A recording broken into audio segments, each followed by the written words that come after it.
Okay, Shabbat Shalom, everyone. I want to explore with you some verses in the Torah that don't get explored that often. And you might say to me, I explore this all the time, Rabbi. What are you talking about? But I'm gonna guess that's not the case. Irv, do you have a sheet? Do you get a paper? Yeah, Okay. So open up your Eitz Chaim, or if you're at home from different Chumash, to Bamidbar chapter 9. In Parshat B'ha'alotekha, and my apologies that there's a typo on this sheet. The ayin is missing from Beha'alotekha, and I'm aware of it. Okay, so here we are in the desert, and Parshat Sefer B'midbar is a bit of journeying, some narrative, and some reinforcement of rules. Not a whole lot of new rules, not none, but not a whole lot of new rules. And look what happens in the opening lines of chapter 9 of B'midbar, page 819. Vaydaber Adonai al Moshe, God said to Moses, B'midbar Sinai b'shana hashanit l'tzetam me'eretz Mitzrayim, in the wilderness of Sinai, in the second year since they left Egypt, b'chodesh harishon lemor, on the first day of the month, on the first month. And what's the first month biblically? Nisan. Okay, so in terms of when the odometer of the years turn over, that's Tishri. But the Bible has never heard of that as the beginning of or at least the Torah has never heard of that as the beginning of a year. We understand the biblical calendar to have reset itself. Nisan corresponding to the birth of our people, so it's the birth of the new year. But Arba Asar Yom, so the Torah says that when the 14th day of this month comes, B'chodesh hazeh, this month, Bein ha'arbaim, at dusk, Tasu Oto b'moado, you should, I skipped a verse. At the Pesach Moado. So now this is the second year, right? You've been out a year, and you should do the Pesach in its appointed time. What does it mean in the Torah to do the Pesach? Sacrifice, right? It doesn't mean a Seder, right? It means to fulfill the offering of the Corban Pesach. One of only two mitzvot in the Torah that are mitzvot aseh, meaning things that you must do versus as opposed to things that you must not do, for which the punishment of not doing it is what we call karet, being cut off from the Jewish people. The other one, anyone know? Brit Milah, right? Those are the only two thou shalt, that if you don't do it, you get cut off from the line of the Jewish people. Every other karet mitzvah is things that you shouldn't do, but you do anyway. And then the Torah says in verse 3, on the 14th day on that month, at dusk you shall do it, at its appointed time. All of its laws and all of its statutes, you should do it. Verse 4, next page. So Moses instructs the Israelites to do exactly that. And they did it. Barishon, in the first month, on the 14th day, at dusk, B'midbar Sinai, in the middle of the desert, right? It's not just that it was done once when they left, comes around again, time to do it. Everything that God had commanded them to do, they did. Could have ended there, right? So nice. It's a year later, they're in the desert, they remember the Exodus, God told them to do the Pesach, now it gets established as a forever thing. And then verse 6 comes along. There were, it's an interesting verb, because it really should be vayihiyu anashim, right, which is plural. So it's it's not what we're looking at right now, but commentators are curious about the fact that it's a singular verb, but a plural subject. It might be vayihi, and it came to pass that anashim asher hayu tmeim lenefesh adam, that men who had been tmeim, again the best English word to render tmeim is impure, but it's a terrible word. It doesn't mean impure here. It means they were in a state of ritual toxicity or lack of health. Lenefesh adam, because of a nefesh of a man. What does that mean? Death, right? Nefesh, we talk about nefesh kind of in modern Jewish speak. It refers to soul. In the Torah, nefesh actually meant body. So they had become tameh as a result of caring for someone who is dead. And because of that state, right, in order to participate in Corban Pesach, you had to be tahor, not tameh. That's one of the reasons why washing our hands is a very significant ritual in Seder, because you're not allowed to, even though our Seder is like is only a remnant of what it once was when the sacrifice was eaten. There's a seriousness to making sure that we are tahor when we're participating in this kind of quasi ritual. And they couldn't do the Pesach offering bayom hahu on that day. They came up in front of Moses, lifnei Haron bayom hahu, and in front of Aaron that day. Vayomru, they said, who said it? Hanashim haima, those men. Elav, they spoke to him. Anachnu tmeim lenefesh adam. We are halachically impure because of contact with a human corpse. Lama nigara, why should we lose out? Gimel Reish Ayin means to be less, to be diminished. Why should we have a diminished religious experience?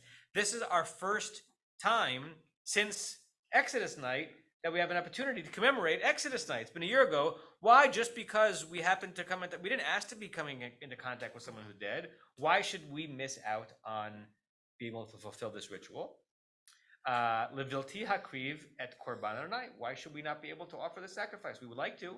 It's not like we're shirking our responsibilities. B'moado, and at its appropriate time. B'toch b'nei Israel, amongst the people of Israel. Vayomer Elohem Moshe, Moses said to them, Imdu ve'eshma'a, like step away, right? Maybe ve'eshma'a, and I will listen in closely. Ma yitzaveh Adonai lachem, what God is going to instruct, right? As if Moses is saying, I know the answer. Good question. Let me go consult with the one who does know the answer, the Kadosh Baruch Hu, and you'll get your answer. And then it gets resolved. God said to Moses, saying, speak to the people of Israel, saying, Ish tameh lenefesh. If you have a person who was, this was the category that was raised in the verse, who was tameh lenefesh, who has become ritually tameh because of contact with a corpse, and God adds in another category, so all of a sudden there was a petition for a leniency in the law, and God actually responds seemingly more lenient than even was requested. They said the reason why we couldn't do Pesach is because we were in contact with a corpse. God says, well, if that happened, over derech rechoka, or you happen to be away for the weekend. Lachem, remember the word lachem, because the word lachem does not really work well in the verse. It means to you, but it'd be hard to figure out what the word to you means in the setting. So if any person who was impure because of contact with a corpse, or was on a faraway road to you, weird phrase, ola dorotechem, or for generations, lachem, maybe you can understand it to mean like whether it's now or in the future, possible. Ba'asa pesach l'Adonai, that person should still be able to offer a Pesach offering. B'chodesh hasheni ba'arba'asar yom. The second month. What's the month after Nisan? Iyar. So wait another month. On what day? The same day you would have done it on the first month. By the way, we observe Pesach on the 15th of Nisan, but the Corban was done as the sun was going down on the 14th, right? So that's why they keep referring to the 14th. Bein harbayim, at dawn. Yasu oto. They should do it. Al matzot umorim yochluhu. You should recognize that phrase from the from the Korech part of the Haggadah, right? That they ate it on matzah and with bitter herbs. It's also even before the Haggadah. It's also in the Torah itself, because everyone thinks matzah was created when they were leaving in a hurry, but they were eating matzah with the Corban Pesach and with maror. Correct.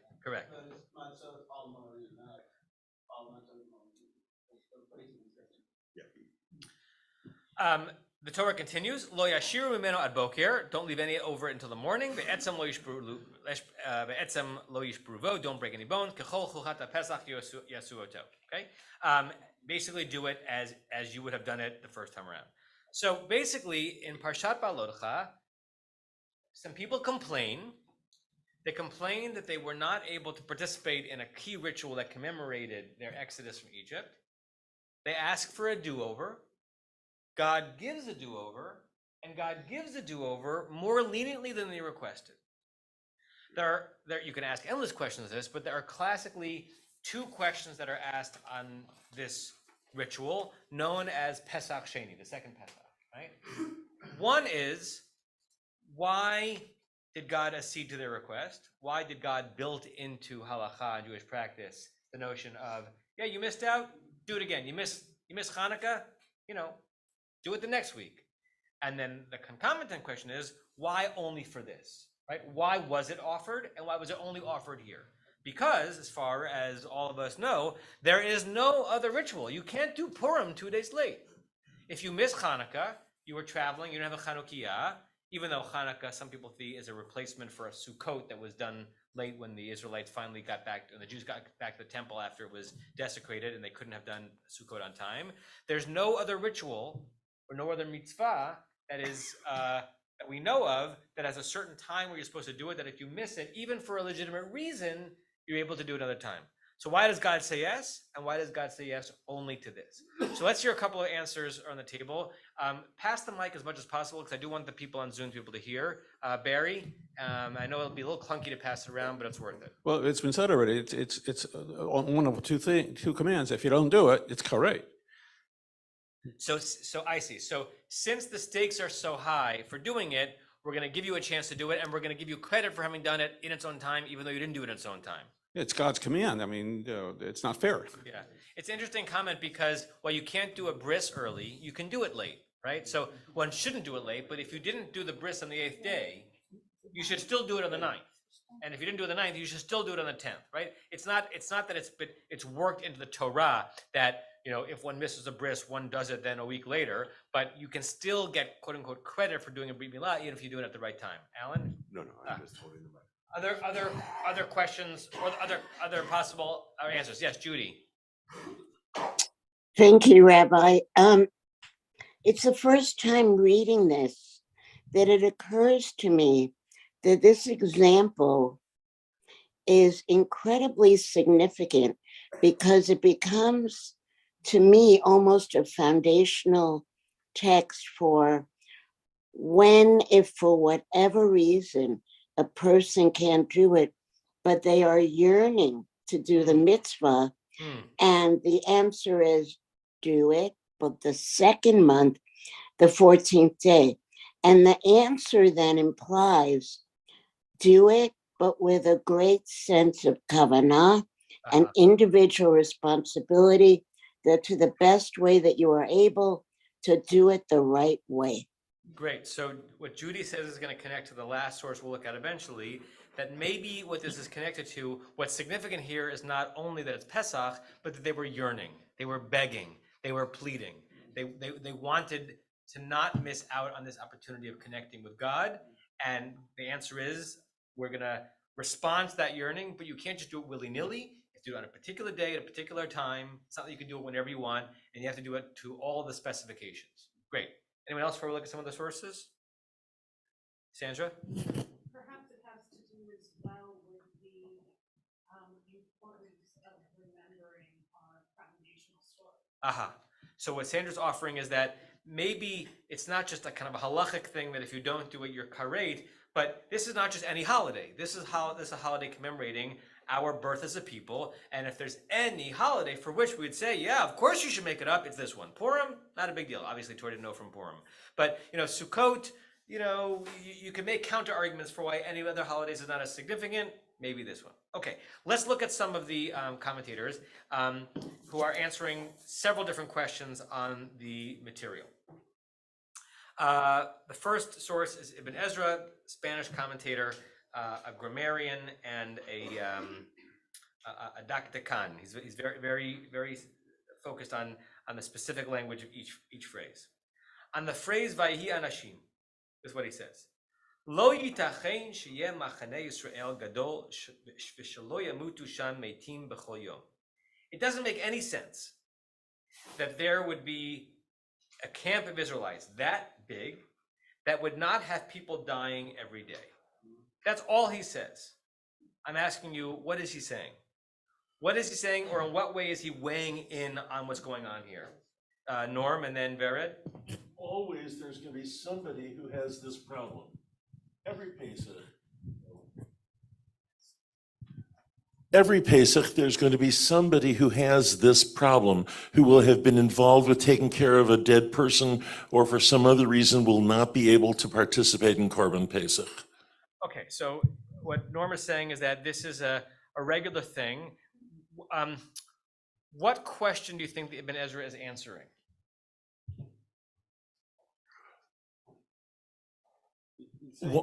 Why were people missing this holiday? Okay, Stevie, and then Barrett? He's saying that didn't they purify every single day? And the answer is even if they purified every single day, someone died that day. Uh-huh. So if you're going to have a ritual that's time-bound, that requires a certain level of ritual purity in order to participate in it, you're putting a stumbling block before the blind, is Ibn Ezra basically saying, because there can never be a Pesach in which everyone's able to participate in it. And because you're allowed to participate in other rituals without being fully pure, there's not the same reason that allows people to do it again. But you can't even conceive of a Pesach where the entire community could observe it because someone must have died that day. Vered? Just the same idea like Stevie, that when you say anashim, then anashim is plural. So that people, the camp of Israel is big, and the word anashim means many people. So this can happen every day. I mean, at this time, that people will die at the same time. So he's actually, as a Dr. Khan, he's looking at the word anashim. Yes. And I think he's being what we'd say melamed zchut. He's trying to read very favorably the situation, that it really could be the case that these people were not people who had forgotten and then created a pretense or were lazy. If you imagine with some kind of magical thinking that the ancient Israelites walking through the desert were already living a fully halachic and observant lifestyle, and they were taking care of the people who were dying in their group of family and friends, then it would be the case that there would have to be a group of people who would therefore be ineligible, and therefore God should have almost anticipated. God, it's almost as if Ibn Ezra is saying, God, you responded positively to their request. You should have known from the first place that it would be an imposition on the community to have such an obligatory ritual that's out there that couldn't possibly be observed by everyone simultaneously. Okay, look at Chizkuni, French commentator from Provence. He actually reads it, not reads it in the opposite direction, but he kind of is answering it from a different angle. On the phrase "Vayhi Anashim," he says "Echad oseh Pesach Sheni v'lo tzibur." It's interesting when he pulls out the word Anashim, because Anashim is plural, right? I don't know if here I'm not sure if what he's commenting on is the singular verb that we talked about before, but what he says is this rule only applies, this leniency only applies to an individual who makes the claim, not the entire community that makes the claim. It can't be that Temple Beth Am says, you know what, Pesach came this year, and wouldn't you know it, all of us were Tamel Nefesh Adam. We're going to do all of Pesach a month late. That doesn't fly. But an individual who makes the claim that he or she was ineligible to perform this mitzvah because they had been performing in another mitzvah, which is to take care of the dead, they can make that claim, but not an entire community. Again, I'm not sure what the hook is on the verse that he's commenting on. Maybe the fact that it's a plural subject, but a singular verb. But look at his next comment on the phrase Asher Hayu Tmeim. He's trying to figure out. He doesn't read it like Ibn Ezra to suggest that there were people dying every single day and how could it not be the case. He's trying to figure out who had died or what corpse were they connected to that was so significant such that even though they knew that Pesach was coming, they couldn't get themselves into a state of ritual purity. Rabbi Yitzchak Omer, he quotes a source from the Midrash called the Sifri, and he says, Rabbi Yitzchak says, Im nosei arono shel Yosef, if they had been the ones who were carrying the coffin of Joseph with his bones, as they promised to take it out of Egypt, yicholim litaher, they would have been able to purify themselves. There's a commentary on the Chizkuni that goes into the whole math of this. It basically kind of figures out where they were on this particular day, and by tracing what happened to Yosef's coffin, etc., it's basically saying even if they had been the ones performing that mitzvah, they should have had time to go to the mikveh. Ve'imno se arono shel Nadav and Abihu. Let's say they were the ones who were responsible for carrying the coffins of Nadav and Abihu, the sons of Aaron who were killed back in Parshat Shmini. Yecholim liter. They also should have been had the time. So if it was the case that they weren't in the category of people that we might assume were always in contact with a corpse, who might they have been? Ela lemi hayut me'im. Whom were they impure for? Lemeit mitzvah itmu. They were impure for a meit mitzvah. Meit mitzvah literally means the mitzvah of a dead person. What it means is taking responsibility for the burial and proper disposition of an anonymous corpse. I think what the Chizkuni is saying is very different than Ibn Ezra. Ibn Ezra is saying it would be impossible for the entire community to observe Pesach at any given time because someone's always dying. Chizkuni is saying no. It's not that someone's always dying, but there must have been, in the camp of 600,000 people walking through the desert, someone who fell by the wayside. No one claimed, no one knew that person, and a couple of people said, "We're going to take it upon us to make sure this person has a proper burial." They were the ones who were in the situation. The significance of the Chizkuni saying that is that Meit Mitzvah is one of the highest classes of mitzvot. Right? There's discussions in the Talmud about if you have an opportunity to do this mitzvah or that mitzvah, which one do you do? It's like a hierarchy, and at the top of that hierarchy is Meit Mitzvah. You forego hearing the Megillah for a Meit Mitzvah. You can violate Shabbat for a Meit Mitzvah. Right? There's considered to be nothing wholly more significant than being personally responsible to dispose of the remains of someone for whom there's no one to dispose of those remains. Okay? So he's once again describing this as a category of people who were worthy to ask that question. Turn it over.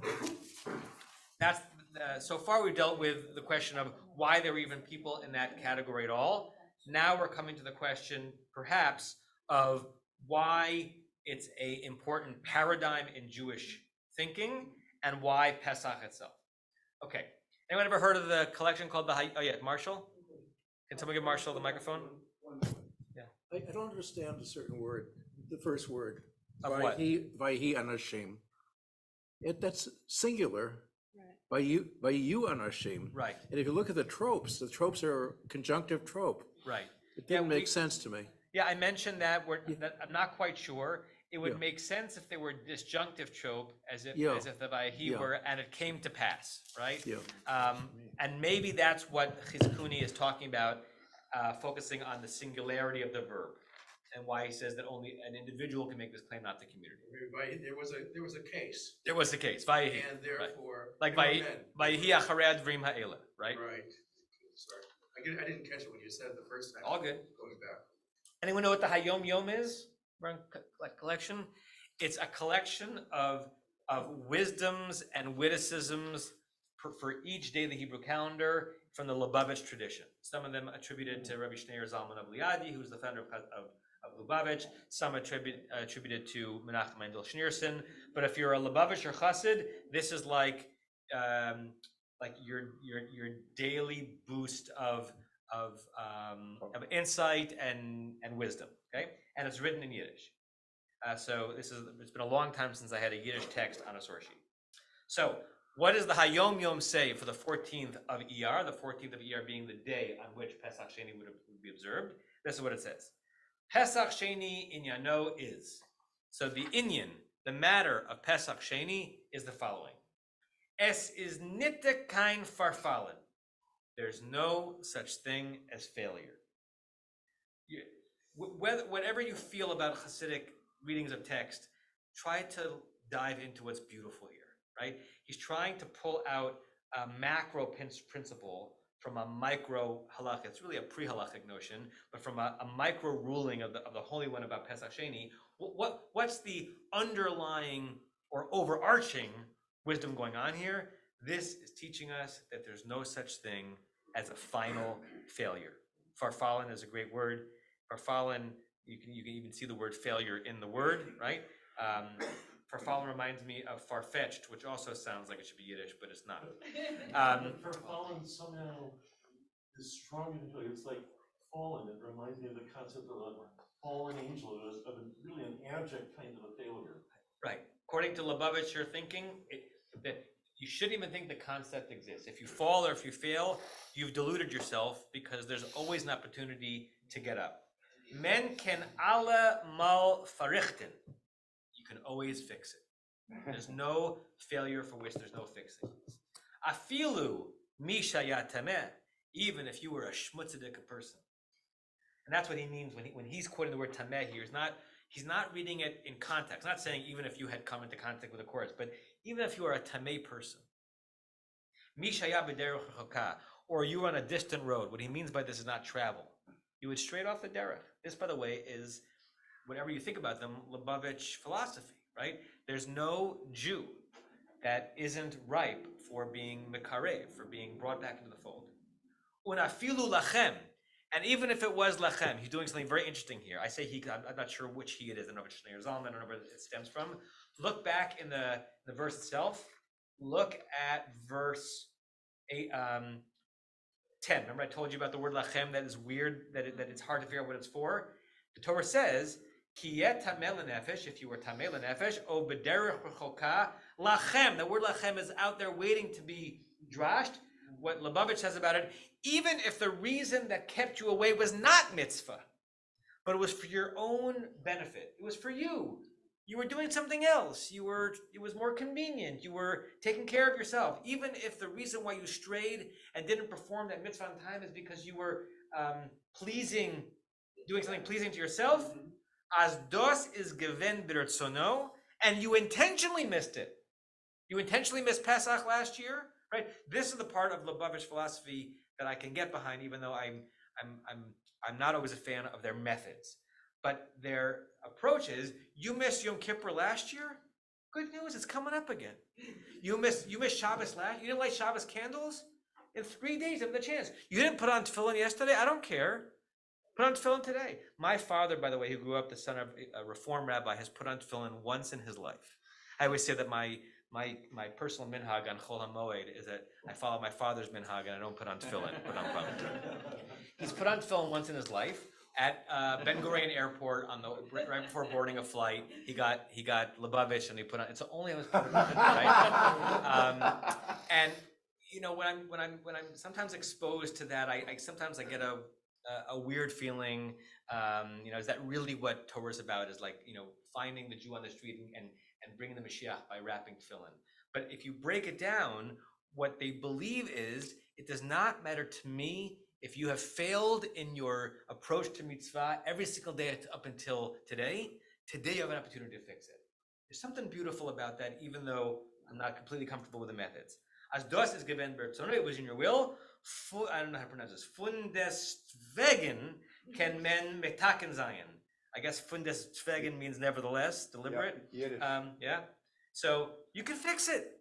There's something sweet about this, right? And what's wonderful is this is not a halachic approach, because the halachic approach is that this is specifically for Pesach. You can't do it for other things. Chassidut says, yeah, okay, there's a halachic Jewish life, and there's a Jewish life way beyond halacha, even though they want people to be more halachic, right? You can come back. The door is always open. However many opportunities you missed to do a mitzvah, there's one coming up right in front of you. Okay. Elsewhere in the text, I didn't bring it. Who said that that the reason why this is significant because this is the story of the people's birth? Was that you?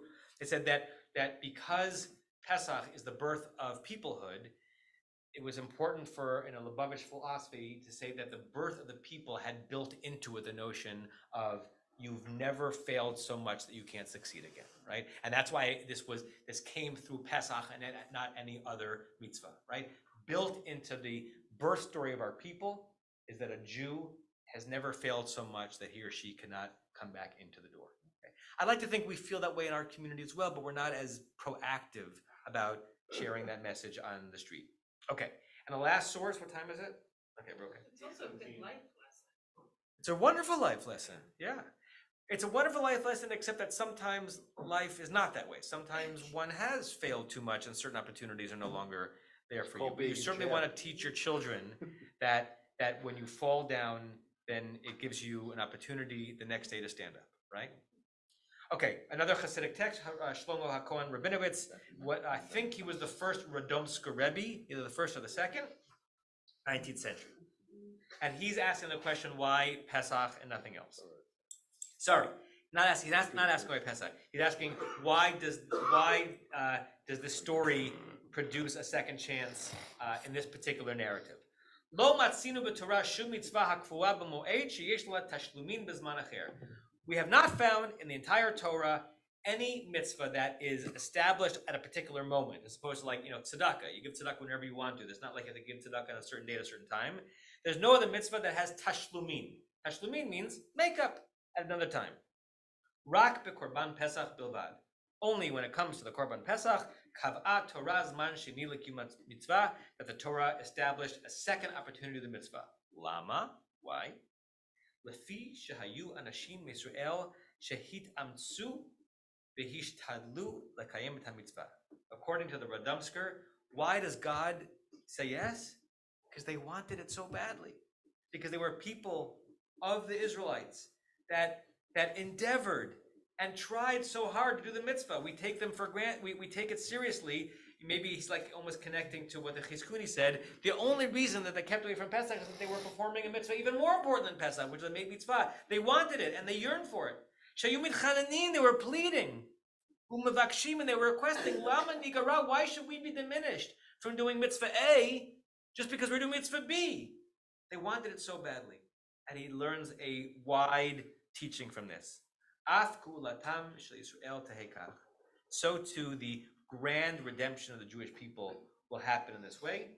Im Yisrael yitakshu, if Israel demands it, if we insist it, if we are unwavering, v'yitamtsu belev v'nefesh, if we are passionate and working hard in our heart and our soul, la reshet et eretz moladatam, to inherit the land of our ancestors, of our birth, tavo hayeshua, redemption will come. He's living in 19th century, pre-Zionism, right? He's not living at a time where the land of Israel was back in Jewish hands. And I don't even think he's talking about it from he wouldn't have understood the concept of the state of Israel, but he's not talking only about living in the land of Israel. He's talking about when will our people who suffered and who have wandered and have been kicked out and are homeless, when will they hit redemption? He gives an answer which is wonderful and impossible. When they want it enough. Right? The problem with that is that people might have said, we certainly wanted it enough in the times of the Crusades, and still they slaughtered us. And we wanted enough. Rabbi Nachman wanted it too in the 18th, 19th century, and it still wasn't enough. But it's an aspirational teaching to suggest sometimes when you haven't gotten something important, and you think the reason you haven't gotten it is because someone else has stopped you, maybe it's right to ask yourself, have I endeavored hard enough for that thing that's significant to me? And maybe when all the Jewish people want redemption enough, perhaps then it will come. I'll tell you a story, which is going to sound funny and silly compared to this, but it connects to me. And I've shared the story, I think, in the Rashi class before. So if you're in the class and you've heard it, I apologize for the redundancy. When I was in rabbinical school, and I was in that stage in life where not only did I want to be really, really careful about every particular religious practice, but I wanted to make sure my rabbis knew that I was very careful, right? I'm not necessarily proud of that. It was like the way of showing to your teachers how frum you were. I got to Kabbalat Shabbat at JTS a little bit late, and by the time I got into the room where they were davening, they were already in the middle of Kabbalat Shabbat, and I had missed Mincha. And it was right, the sun was already going down. I wasn't sure, and I was like thinking all the sources that I knew. And I went over to my teacher, Rabbi Frankus, who at the time was like the Talmudist and the halachas par excellence. And if you wanted to show how frum you were, you would show Rabbi Frankus. And I went over to Rabbi Frankus and I said, Rabbi Frankus, sunset with this time, and I walked in this time, and there's a source that says this, and I don't know if I should have mincha, you're a Kabbalat Shabbat. And he looked at me like I'm an idiot, and he says to me in his beautiful Polish accent, if you want to daven mincha, daven mincha. I'm going to stop you from davening mincha. And he's basically saying, stop with the geschraying about what time it is. Do you or do you not want to stand and offer an amidah to God? If you do, go do it, right? Nothing is stopping you, right? Obviously, if I'd come in 2 hours later and it was pitch black, he wouldn't have given the same answer. But it was a lovely, simple reminder, hey, don't ask stupid questions. And if you're yearning to do a mitzvah, go do it. And don't not do it because you're wondering if it's a minute too late, right? And don't not do it because because you'll be able to make the excuse afterwards that the reason you didn't do it is because something got in your way. So practically, Pesach Sheni to the modern Jew means very little, right? It's a day on which no tachanun is said. So if you're a daily minyan goer, the part of the davening that you don't say when it's a slightly joyful day, you admit. If today had been Pesach Sheni, we wouldn't have said Tzidkatcha, those 3 lines after the Amidah. They're tiny little liturgical reminders, right? When I was in Monroe, there was a member of my shul who had to go on a last-minute urgent business trip. He was a pretty observant guy, and he could not be home for Pesach, and he was in a place where there was no alternative, right? And he felt rotten about it. Like this is someone who in every other year of his life, he's subsequently passed away, he would do a religious Pesach. And so we organized for him on the 14th day of ER at our shul in Monroe a Pesach Sheni. And you don't, as a modern Jew, have that obligation. This was about the Corban, not about a Seder, because the Seder didn't exist yet. But we did like a mini Seder. We didn't say brachas, right? But he had matzah and his other rituals because he knew the rule and he figured he missed it. Now he didn't miss it because he was taking care of a mitzvah, but if you take the Lubavitch approach, he missed it and now he has an opportunity to do so. So I hadn't gone deep into Pesach Sheni in a while, and I wanted to share this with you as a reminder both that there's this day on the calendar that used to mean much more than it did, and a reminder that one of the Jewish philosophies in life is that if you miss something significant for a very, very legitimate reason, or even for less so, what the Holy One wants from you more than anything else is to try again the next time. Shabbat shalom. Shabbat shalom.